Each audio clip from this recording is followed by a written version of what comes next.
High-grade Gundam Age-FX. Hey, what's up again, everybody? It's Robert184. 2Rs, 2Bs, GundamReviews.net. And earthquakes aside, as we move towards the climax of Gundam Age, the Age-FX has stepped into the role of the lead Gundam, and it's time to take a look at its high grade and all the parts before putting it together into a form that's looking pretty epic from what we've seen so far. Taking a look at this, you can just see how much plastic you're going to be getting with this, starting with the base here that's going to hold everything up, to go along with the clear part, which has two main parts. In terms of the body itself, you can expect legs, a cool-looking waist section, chest, arms, a unique-looking head, the core fighter, the big gun there that gets even bigger when you put on all the extra bazooka parts, 14 C-funnels to go along with 3 extra manipulators. Bottom to top, there are very few parts that are not incredibly cool, but I think the legs kick things off in just the right kind of direction. The hips up here are just going to be standard, and they move around and twist as we've gotten used to since 00. And in terms of the bend, you can bend it there, and if you bend it there, you're getting that nice white piece that's going to stick up. So it's going to look good at any angle, including those gray parts that are sticking down there. Some lining opportunities that I went with gray there, but it's the white in the front. It's really white there, except as soon as you turn it around, you sort of get a little bit more of the old double Zeta or the new kind of effect with the color in the back of the calves. And you've got this yellow part here, which is a little bit easy to knock off, especially if you do put in a special part, which I'll talk about. But I love the fact that you've got this big blue bell bottom that's flaring out in the back with a thruster on the inside. You can see that the ankle is going to move around in there, and then it's going to move very well off to the side, although the side armor is going to get in the way a little bit. And you've got a solid-looking white, blue, and blue piece there, even though you're only going to have a few or one piece of blue down there on the bottom. So you're getting more color looks with less. And I am filming this after episode 47, where we got to see the FX burst, and how cool is this? It's the kind of thing that when you look at the packaging, it doesn't point it out, but you are going to have extra little holes here, 3 of them, and you can take either the small C-funnels, or even better the large ones, if you wanted to have him thrusting towards somebody with Kyo's silhouette, coming to get revenge on Xanard, or will he? Now, the waist section at first glance doesn't seem to be anything fancy, but the more I look at it, the more I'm impressed with the way it's all put together, starting with just the looks.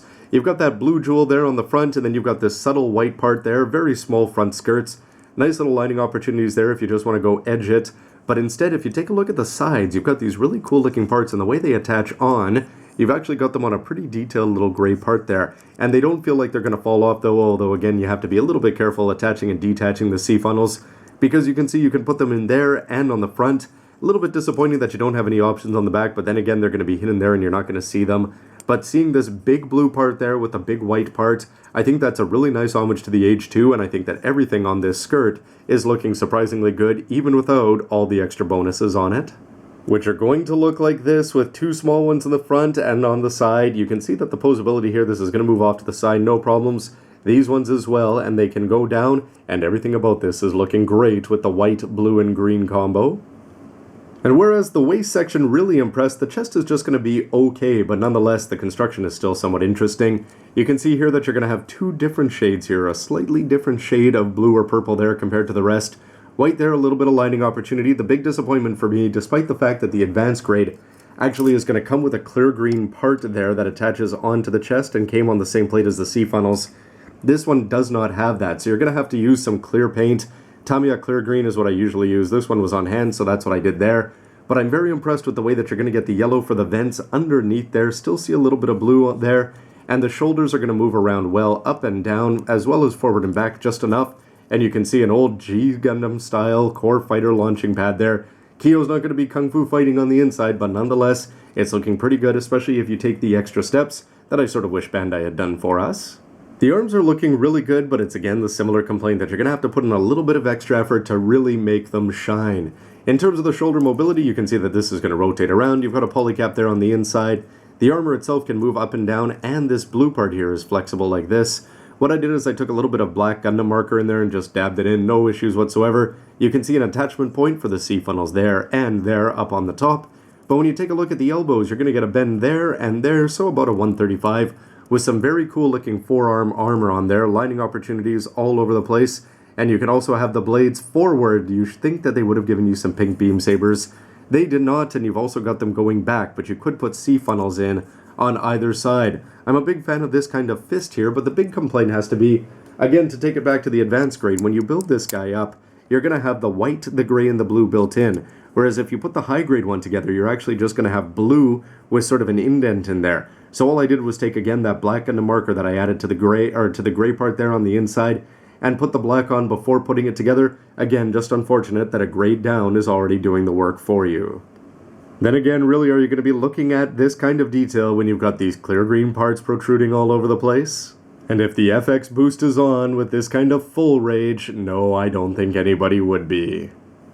The manipulators you're going to get include 2 of these fists for left and right. You're also going to have the dynamic left hand and the regular holding hands there for left and right. I'm also a big fan of this core fighter, which was surprisingly fun to put together. This does have a silver seal underneath, but what I ended up doing is just painting this green as I painted that chest part, and I just used a brush, not a spray gun or anything like that, so it went on pretty sloppy. But then again, it's going to be buried on the inside, but little details. Check out the back here. You've got points there to attach in even more C-funnels there, 2 on either side, and you can also move these around that are looking pretty good.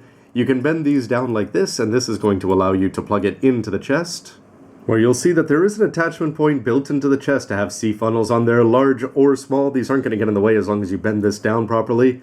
And 4 large options is going to look pretty cool, whether you're thinking of them as wings, thrusters, or weapons ready to be deployed. For the C-funnels themselves, disappointing and cool at the same time. You've got purple here instead of the blue, and you can see that little lining opportunity there, but on the other side of this, it's just going to be a seal, which is definitely going to stand out. You can just see the way that it glimmers in the light there. But nonetheless, you can just make sure that when you're putting them on the body or on display that you display the plastic side forward. However, with the small ones, no such luck. You are going to have seals on either side. They're a little bit tedious to put on, but nonetheless, it's still much better to have them there than to have them all green the way they are on the advanced grade.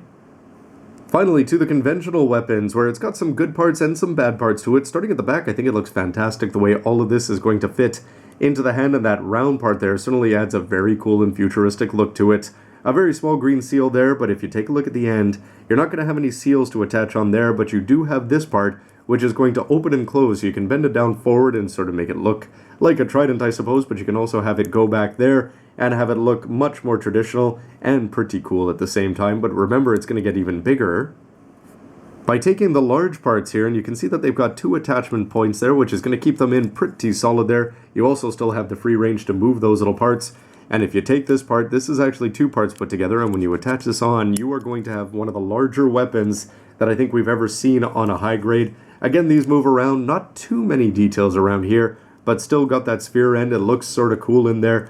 Or sorry, anyway, just that circle there. And the bazooka-like end is looking very fitting of the CeraV or any kit like that. I'm a huge fan of this action base being included though, first of all because you can take the extra manipulators and put them underneath there. You can also attach on the parts like the little cap that you use if you're attaching the action base. And so when you do that, you put that in there, and you can also twist this around, but the big bonus is going to come with the clear part, which is solidly constructed here thanks to the fact this is on a bit of an angle, but down here you'll notice that there's little notch marks here. And if you take those, that means you can take this ring and put it at all sorts of angles, whether you want to have it go around him like a hula hoop, or around the back in a standard way, and just take that, attach it on here, and you have set yourself up for all sorts of dynamic poses, which I can't wait to check out. So stick around for the next part of the review, where you'll get to see the mobile suit all put together. And why don't you let me know what you think of the parts, of the seals, of the fact that some people may or may not choose to go ahead and paint that. Anyway, everybody, why don't you let me know, and we'll see you next time. Lots more news, reviews, and everything else you can use to come. See ya. Prior to episode 47, I don't think anybody even bothered to check how many different attachment points I have on here for C-funnels as well.